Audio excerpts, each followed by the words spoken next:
Hi everyone. So in this video I'm going to share the few tips to manage the hormonal imbalance during the periods in the females without having any side effects. So without any further delay, let's start the video. So first of all, we would understand what are the causes of this hormonal imbalance in the females. So there are so many hormonal causes of the hormonal imbalance in the females, that including your estrogen and the progesterone levels which get disturbed. सबसे पहला reason जो आता है वो आता है आपका estrogen and progesterone. These are the two basic hormones which are plays a very very important role in females during the menstrual cycle. मतलब कि फीमेल्स में पीरियड्स को मेंटेन करने के लिए ये दो हार्मोन्स की बहुत ही इंपॉर्टेंस होती है. अगर इन दोनों हार्मोन्स का लेवल आपके ब्लड स्ट्रीम में किसी भी वजह से इफेक्ट होता है तो ये बहुत ही बड़ा इम्पैक्ट डालता है आपकी ओवरऑल हेल्थ पे, आपकी मेंस्ट्रुअल हेल्थ पे. अगली जो चीज़ है वो आता है आपका ओव्यूलेशन. अगर आपका ओव्यूलेशन किसी भी वजह से समय पर नहीं हो रहा है या हो ही नहीं रहा है, फॉर एग्जांपल दो तरह की साइकिल्स होती हैं फीमेल्स में. पहली होती है आपकी ओव्यूलेटरी साइकिल एंड दूसरी होती है आपकी anovulatory cycle. So is it ovulatory और एनोव्यूलेटरी, मतलब ओव्यूलेशन हुआ है या नहीं हुआ है, ये हम पता कर सकते हैं. डिफरेंट टेस्ट होते हैं इसके लिए. सो ओव्यूलेशन का भी बहुत ही इंपॉर्टेंट रोल है हमारी फीमेल्स में, जिससे उनकी जो हार्मोनल साइकिल है वो नॉर्मल रहती है. अगला है आपका एक्सेसिव स्ट्रेस. अगर आप बहुत ज़्यादा स्ट्रेस्ड रहती हैं किसी वजह से, किसी भी समस्या की वजह से, जिसकी वजह से आपको एंग्जाइटी डिसऑर्डर्स हैं या कोई और कंप्लेंट्स है, तो उससे भी आपके पीरियड्स बहुत ही जल्दी इफेक्ट होना शुरू हो जाते हैं, जिसकी वजह से आपको पीरियड्स में डिले होना या बहुत ज़्यादा हैवी पीरियड्स आना, ये बहुत ही कॉमन प्रॉब्लम्स होना शुरू हो जाती हैं.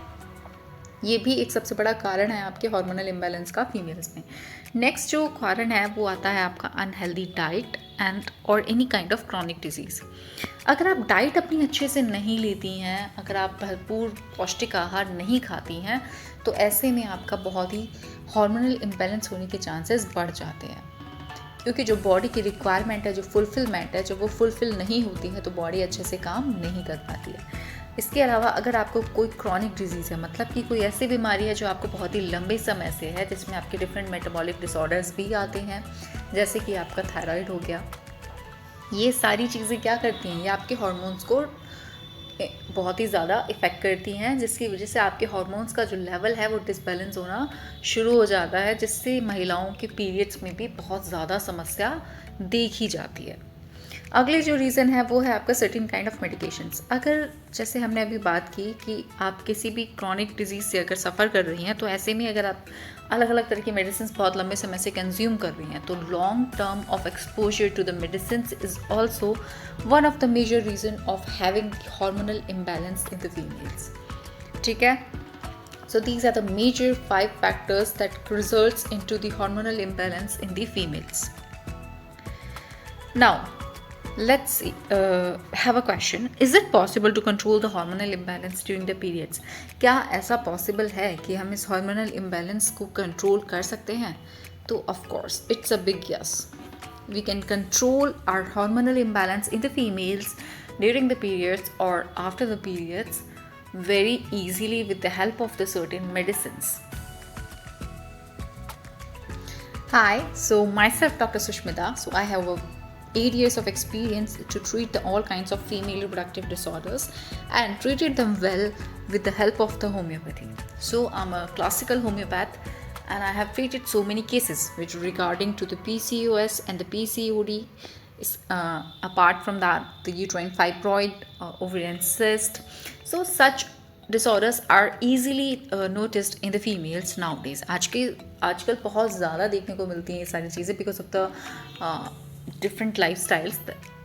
स्पेशली जो इसका सबसे बड़ा रीज़न है वो आता है आपका सेडेंटरी लाइफ स्टाइल, जो आजकल कोविड के बाद में बहुत ज़्यादा बच्चों में देखने को मिलती है. So if somebody wants the consultation, you can contact me on the same number as given on the screen. So let's again move on to the video. सबसे पहली जो चीज़ है जो आपको फॉलो करनी है, the first step to avoid the hormonal imbalance in the females is the nutritious diet. To manage the hormonal imbalance, it's crucial to feed your body the right nutrients. Okay, जिसमें आपका सबसे पहले आता है आपका fruits, vegetables, whole grains and the lean proteins. ये बहुत ही important है क्योंकि इसमें आपको लॉट ऑफ वाइटामिन्स मिलती हैं आपकी बॉडी से।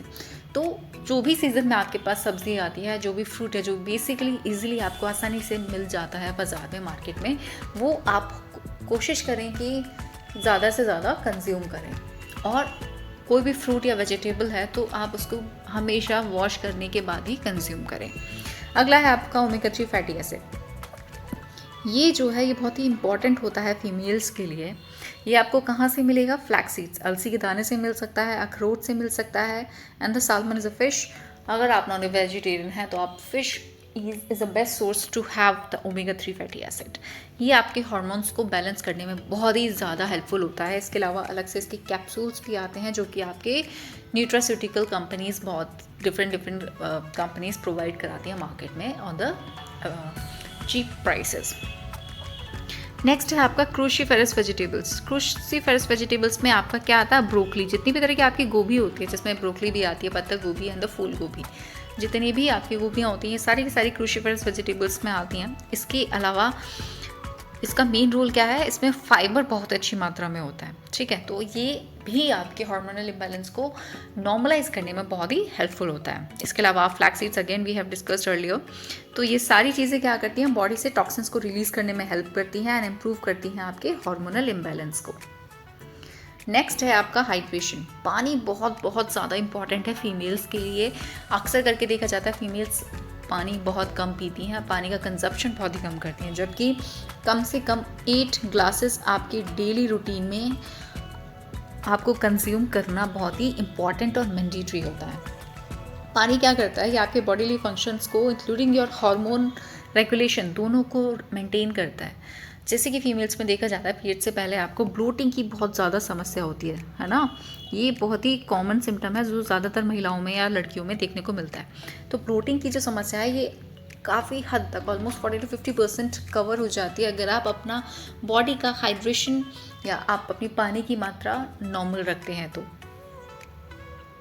अगला जो टिप है that is your avoid caffeine and alcohol.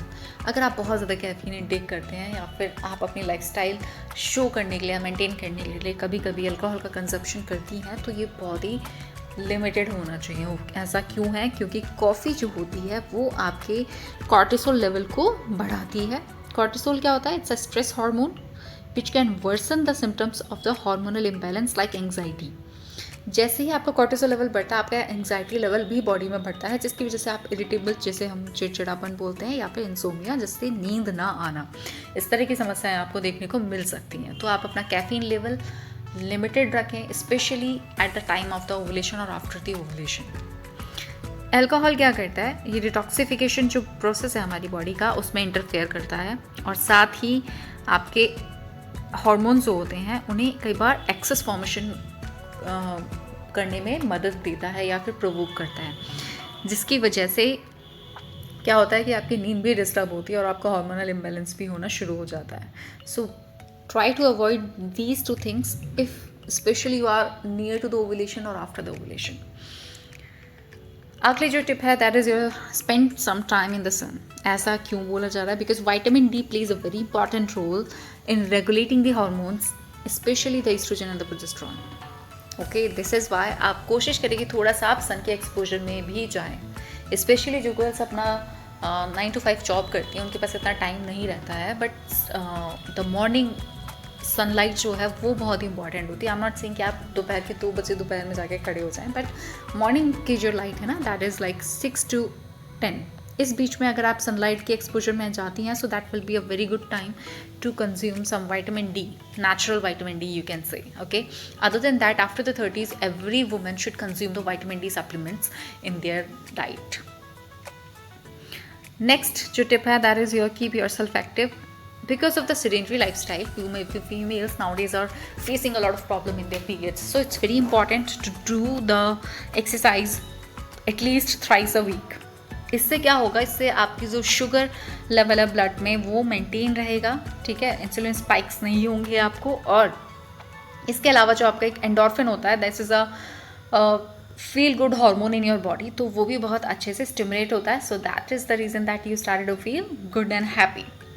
अगला जो है वो है आपका cut down the stress level. Stress level is the something which is quite common. हर किसी की फैमिली में और लाइफ में स्ट्रेस है, no doubt. But the thing is that if you started to put on the stress on your self, अगर आप उस प्रेशर को हैवी होने देते हैं खुद पे, तो उससे क्या होता है, फीमेल्स में स्पेशली आप बहुत ज़्यादा थकावट फील करते हैं, रेगुलर पीरियड्स होते हैं, और मे बी वेट गेन का सबसे बड़ा रीज़न आज की जनरेशन में ये भी है, because they started to take stress a lot and they get submissive over under that, which is not a good thing. Now let's move to the next tip. Take at least 7 to 8 hours of sleep, right? And this is a very important tip. इसके लिए आपको extra efforts नहीं करनी. You just have to lie down on your bed and you have to take a sleep. Why I'm saying that? Because there are so many things which are based on our sleep cycle. If the sleep cycle is disturbed, then your whole body routine get disturbed because of that, right? अगर आप सोते नहीं हैं तो उससे भी आपका cortisol level बढ़ता है, तो आपका anxiety level भी बढ़ता है, ठीक है? तो this is why very important to maintain the sleep cycle of at least 7 to 8 hours sound sleep. And there is a hormone which is the leptin and the ghrelin. ये क्या करते हैं, आपकी hunger को regulate करते हैं. For example, अगर आपकी disturbed sleep है तो इन दोनों में अगर डिसबैलेंस है तो हो सकता है कि आपको भूख ही ना लगे, या फिर हो सकता है कि आप एक्स्ट्रा ईटिंग हैबिट्स आपके अंदर आना शुरू हो जाए, जिसकी वजह से आपका वेट बहुत ज़्यादा डिस्टर्ब होता है.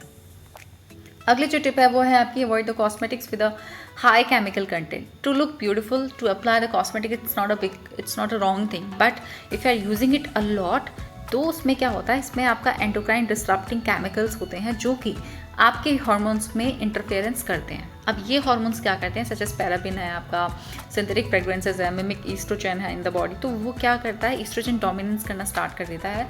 अगर बॉडी में ईस्ट्रोजन का लेवल बहुत ज़्यादा हो जाता है तो भी आपकी साइकिल डिस्टर्ब होती है, right? So this is the thing that you should avoid the cosmetics with high chemical content. Next tip जो है that is your medication. So medication हमेशा आपको हेल्प करती हैं, बट आपको विदाउट द मेडिकल प्रिस्क्रिप्शन नहीं लेनी है कोई भी मेडिसिन. बट हेल्पफुल के लिए अगर हम बात करें तो हार्मोन रिप्लेसमेंट थेरेपीज आते हैं इन द मार्केट, जो कि आपकी हेल्प करती हैं बहुत ज़्यादा हार्मोनल इम्बैलेंस को नॉर्मलाइज करने में and to regulate the hormone levels natural one. So this was all about the hormonal imbalance in the females. So if you have any doubt regarding to this, let me know in the comments, and till that, thanks for the watching and see you in the next video.